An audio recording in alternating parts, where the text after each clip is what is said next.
हो चुका था। उधर स्नेहा बरामदे में से गुजर रही थी। तभी उसने देखा दो चाचा कागजों पर झुके हुए कुछ लिख रहे थे। धीरे से कान लगाया तो सुना, ये वसीयत का नकली मसौदा है।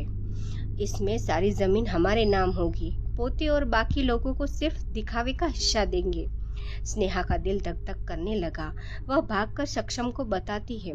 स्नेहा हक बकाकर आवाज में, सक्षम, मैंने अपने कानों से सुना, वे लोग वसीयत बदल रहे हैं। सक्षम, मैं जानता था दादाजी की एक सच्ची वसीयत छुपाई जाएगी। हमें सबूत ढूंढना होगा। रात को दोनों चुपके से हवेली की लाइब्रेरी में जाते हैं। यह कमरा अक्सर बंद रहता था। दीवारों पर पुरानी तस्वीरें टंगी थी। बीच में एक अलमारी थी जिसमें ताला जड़ा था। सक्षम ने कहा, दादाजी की असली वसीयत यहीं कहीं होगी। स्नेहा धीरे से बोली, लेकिन अगर किसी ने हमें देख लिया तो? सक्षम ने उसकी आंखों से झांकते हुए कहा, अगर डरेंगे तो सच कभी सामने नहीं आएगा। कुछ देर टटोलने के बाद उन्हें अलमारी के पीछे दीवार में एक गुप्त तिजोरी का निशान मिला। तिजोरी का ताला जंग लगा हुआ था। सक्षम ने लोहे की रोड से जोर लगाया तो तिजोरी खुल गई। अंदर से पुराने कागज, कुछ जमीनों के नक्शे और एक वसीयत मिली। वसीयत हाथ में आते ही दोनों एक दूसरे की तरफ देखने लगे। उस पल में डर, सस्पेंस और मोहब्बत सब मिला हुआ था। स्नेहा ने धीमे से कहा, तुम्हारे बिना तो मैं ये सब करने की हिम्मत भी नहीं जुटा पाती।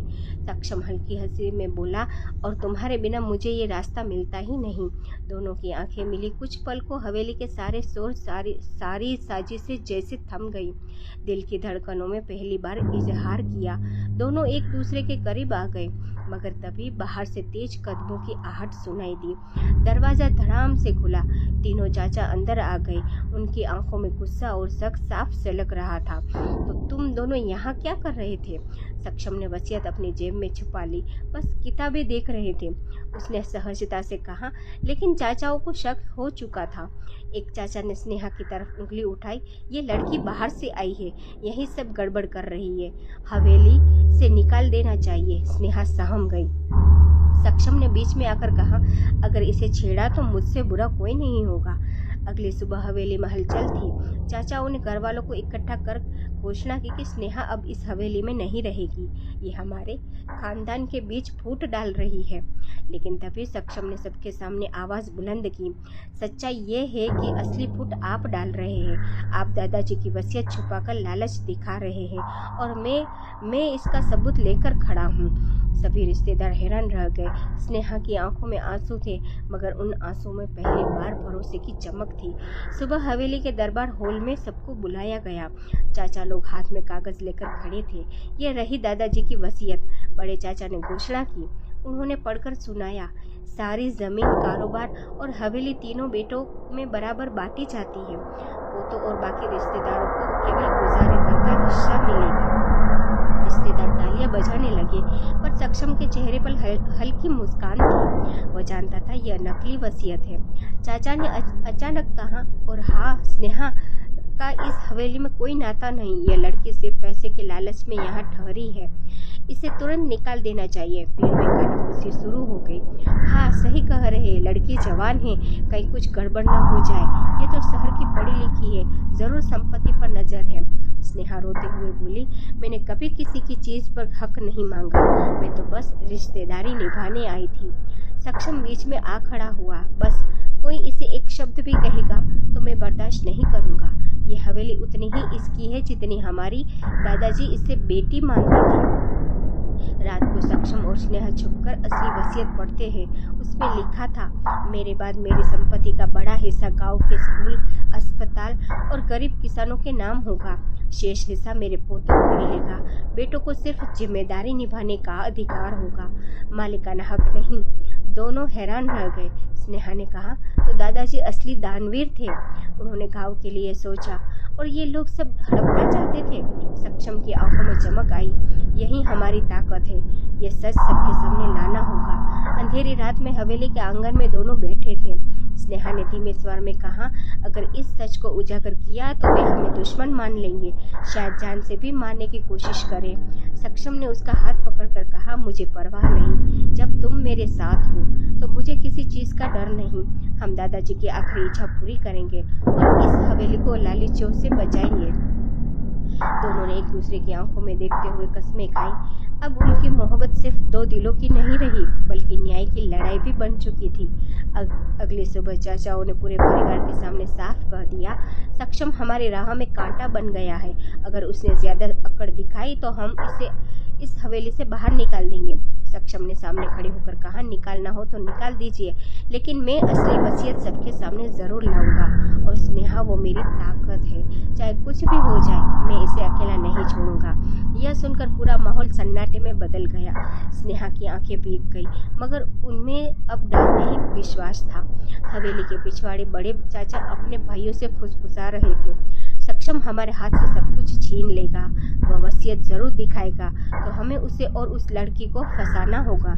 छोटे चाचा ने कहा, हाँ, चोरी बदनाम कराना या पुलिस का सहारा लेना होगा। तभी ये दोनों चुप होंगे। तीनों ने ठान लिया कि अब वार सीधा और खतरनाक होगा। रात को हवेली की तिजोरी से कुछ गहने और नकदी गायब कर दी गई। सुबह शोर मच गया, चोरी हो गई, गहने कहाँ गए? और अचानक छोटे चाचा चिल्लाए, मुझे शक है ये सब स्नेहा ने किया है। ये लड़की शहर से आई है, लोभी है, यही गहने लेकर भागने वाली थी। सारे रिश्तेदार हैरान रह गए। स्नेहा का चेहरा सफेद पड़ गया। मैंने कुछ नहीं किया। उसकी आंखों से आंसू बहने लगे। सक्षम गुस्से से खड़ा हो गया। बस, अगर किसी ने इसे चोर कहा तो अच्छा नहीं होगा। स्नेहा निर्दोष है, ये सब आप लोगों की गंदी चाल है। बड़े चाचा ने ताना मारा, तो क्या चोरी तूने की है? सक्षम ने ठंडी नजर से जवाब दिया, अगर सच सामने आ गया तो आपकी इज्जत बचाना मुश्किल हो जाएगा।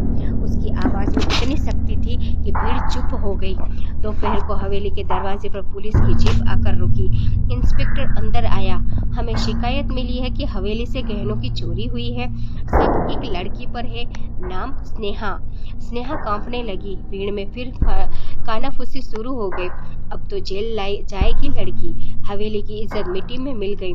सक्षम ने इंस्पेक्टर से कहा, ये सब झूठ है। चोरी का असली खेल आपको चाचाओं के कमरों में मिलेगा। इंस्पेक्टर ने शक भरी नजरों से उसे देखा। अगर सबूत है तो बताओ। रात को जब पुलिस चली गई तो स्नेहा आंगन में रो रही थी। मैं बोझ बन गई हूँ तुम्हारे लिए। अगर मैं न होती तो तुम्हें इतनी मुश्किलें नहीं झेलनी पड़ती। सक्षम ने पास आकर उसका हाथ थामा। तुम मेरी ताकत हो स्नेहा, बोझ नहीं। अगर इस हवेली से निकाला भी गया तो मैं तुम्हारे साथ रहूंगा, चाहे पूरी दुनिया हमारे खिलाफ हो। मैं तुम्हारा हाथ कभी नहीं छोड़ूंगा। उसकी आवाज में दृढ़ता और मोहब्बत थी। स्नेहा की आंखों में चमक लौटी। उस पल दोनों का रिश्ता और गहरा हो गया। सक्षम को याद आया कि दादाजी ने वसीयत के अलावा कुछ और दस्तावेज भी छोड़े थे। उसने स्नेहा से कहा, हमें हवेली के तहखाने में जाना होगा। वहाँ शायद असली सबूत मिले जो इनकी चाल को खत्म कर देंगे। स्नेहा ने डरते डरते पूछा, अगर उन्होंने हमें पकड़ लिया तो? सक्षम ने मुस्कुराते हुए कहा, तब ये लड़ाई और तेज होगी, लेकिन जीत हमारी होगी। दोनों हाथ में लालटेन लेकर हवेली के पुराने तहखाने की ओर बढ़ गए। आधी रात थी। हवेली में सब सो चुके थे।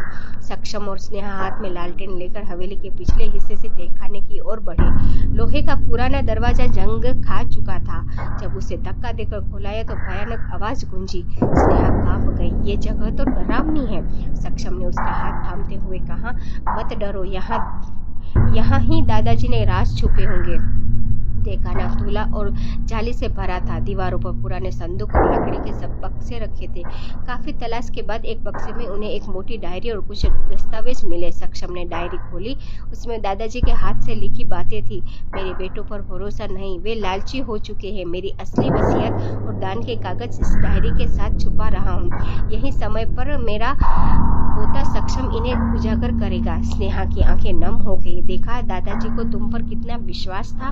सक्षम ने मुस्कुराते हुए कहा, अब हमें यह भरोसा सबके सामने साबित करना होगा। तभी पीछे से भारी कदमों की आवाज आई। चाचा लोग कुछ नौकरों के साथ वहां आ पहुंचे। तो यहाँ छुपे बैठे हो, चोरी करते पकड़े गए? बड़े चाचा गरजे। उन्होंने नौकरों को आदेश दिया, इन दोनों को बांध दो, सबूत छीन लो। नौकर आगे बढ़े। स्नेहा डर कर सक्षम से चिपक गई। सक्षम ने पूरी ताकत से विरोध किया, कोई हमें छू नहीं सकता, ये कागज मेरी धरोहर है। भयंकर हाथापाई। लालटेन गिरकर बुझ गई। अंधेरा छा गया। अंधेरे में स्नेहा की कांपती आवाज गूंजी, अगर हमें कुछ हो गया तो? मैं कहना चाहती हूँ कि मैं तुमसे उसकी बात पूरी होने से पहले। सक्षम ने उसका चेहरा पकड़कर कहा, मुझे पता है और मैं भी तुमसे दिल की गहराई से प्यार करता हूँ। अंधकार और डर के बीच यह पहला खुला इजहार था। स्नेहा ही की आंखों से आंसू बह निकले, मगर उनमें अब डर नहीं था, सिर्फ विश्वास था।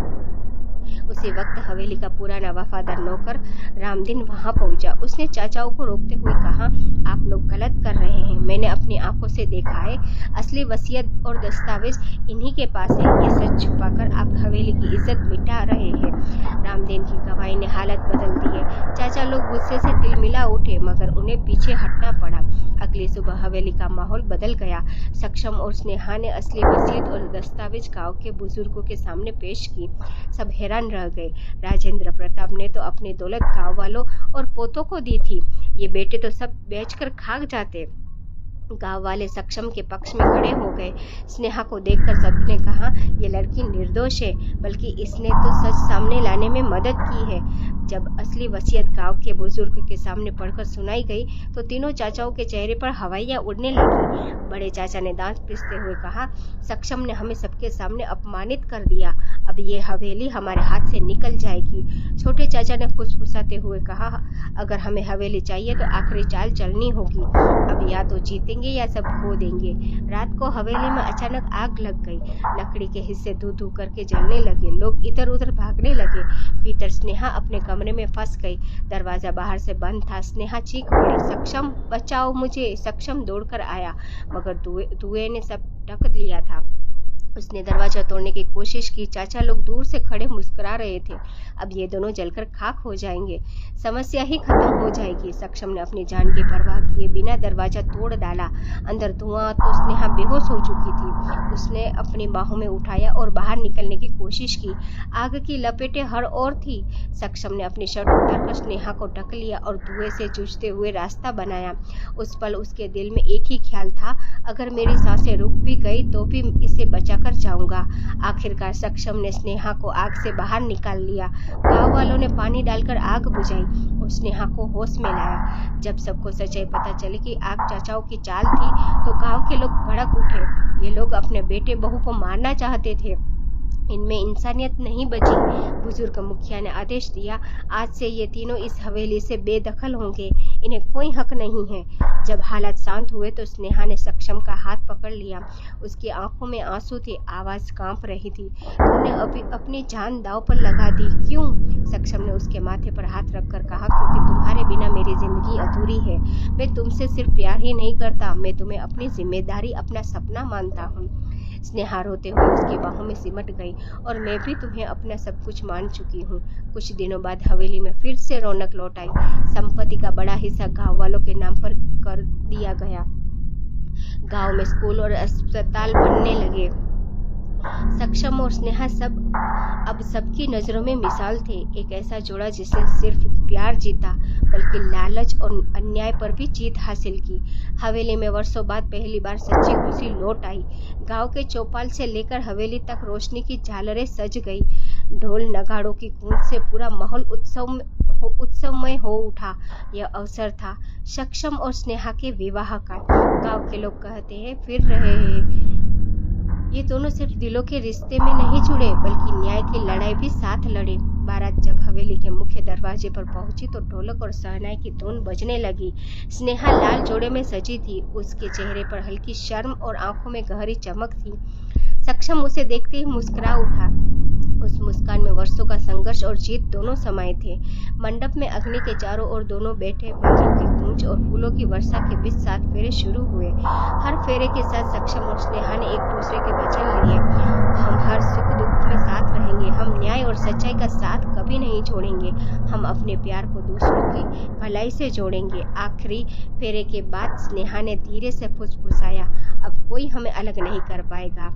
सक्षम ने मुस्कुराते हुए उसका हाथ थामा, कभी नहीं। विवाह के दिन ही गांव की पंचायत में चाचाओं को बुलाया गया। मुखिया ने कहा, तुम्हारी लालच ने तुम्हें अपने ही खून से दूर कर दिया। अगर सुधरना चाहते हो तो गांव की सेवा करो। चाचाओं ने सिर झुका लिया। वे जानते थे कि उन्होंने सब कुछ खो दिया है। पर सक्षम और स्नेहा ने उनके प्रति कोई नफरत नहीं दिखाई। सक्षम ने कहा, अगर सच में सुधार चाहो तो तुम्हारे लिए दरवाजा हमेशा खुला रहेगा। गांव वालों ने इस बात पर तालियां बजाई। कुछ महीनों बाद हवेली एक नई पहचान बन चुकी थी। उसके आंगन में अब लालच की जगह बच्चों की हंसी गूंजती थी, क्योंकि वहां स्कूल चलने लगा था। पास ही अस्पताल भी बन रहा था। सक्षम और स्नेहा गांव वालों के बीच सेवा और प्यार का प्रतीक बन गए। लोग कहते थे, जहां लालच हार जाए और प्यार जीत जाए, वह असली हवेली है। एक शाम हवेली की छत पर सक्षम और स्नेहा साथ बैठे थे। सूरज डूब रहा था, आसमान सुनहरा हो गया था। स्नेहा ने आसमान की ओर देखते हुए कहा, तुम्हें लगता है दादाजी हमें देख रहे होंगे? सक्षम ने मुस्कुराकर उसका हाथ पकड़ लिया और हाँ, और वो गर्व से कह रहे होंगे, मेरी हवेली को सच्चा वारिस मिल गया। दोनों की आंखों में संतोष और दिल में अनंत प्यार था। हवेली अब सिर्फ संपत्ति नहीं रही, बल्कि उनके संघर्ष और मोहब्बत की अमर कहानी बन गई थी। आपको मेरी वीडियो पसंद आए तो चैनल को लाइक, सब्सक्राइब और कमेंट करना ना भूलें। Thank you.